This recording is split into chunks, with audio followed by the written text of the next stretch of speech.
very interesting trends here, ladies and gentlemen. One of the first thing is, from a glass half full standpoint, 40% of respondents indicated that they were planning to send their contact center work overseas at some point over the course of the next 3 years. This is great news. But flip that around for a second. Take a look at the number of companies that said that they had no plans whatsoever. We see overall, it's about 1/3 of respondents said that they were not going to go overseas.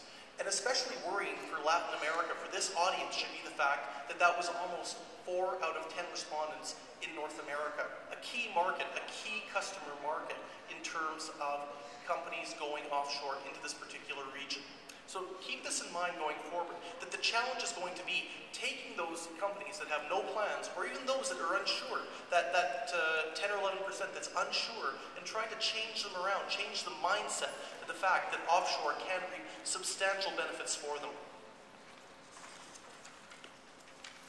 Now, we've talked a little bit about companies not wanting to go offshore. We've talked a little bit about their plans and their timescales, etc.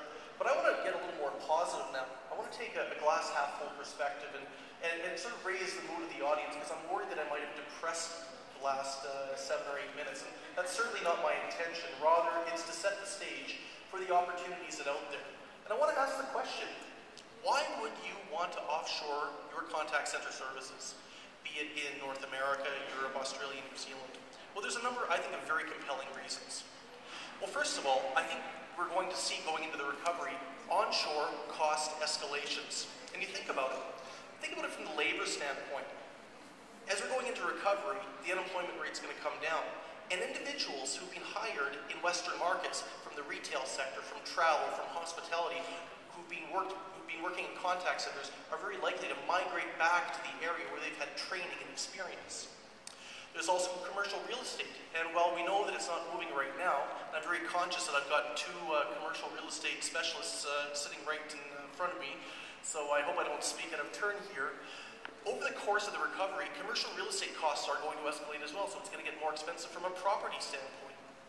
The labor pool overall is going to diminish as more people go back to work. There's less people who will think about a contact center job. And attrition levels are going to go up. You will see the escalation in churn happen once again. I know it's come down, I know it's stabilized in Western markets, but it's not going to stay like that forever. It's like interest rates. At some point, they're bound to go up. But what about from the standpoint of offshore? What are the benefits you can get from an offshore market? Well, number one, wages. You take a look at the wage rates you're paying in the US versus what you would pay in Mexico, even at their highest. And I can guarantee you, you're going to get some cost savings in terms of being an onshore investor.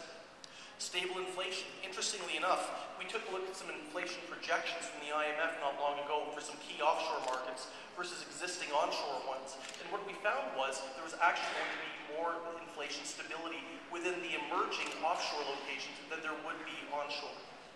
Exchange rates can also provide a tremendous amount of cost savings, especially for companies that are dealing in euros or Australian dollars or Canadian dollars. I know that the USD has not been as favorable as it's been in past years, but still exchange rates do provide for some nice cost savings. And finally, lower agent churn in a lot of different markets, especially the newer the market is to the contact center space, the lower the churn rate's going to be. I know that there are some exceptions, such as India out there, but at the same time, agent churn in a developing location is likely to be a lot lower than it's going to be in an onshore.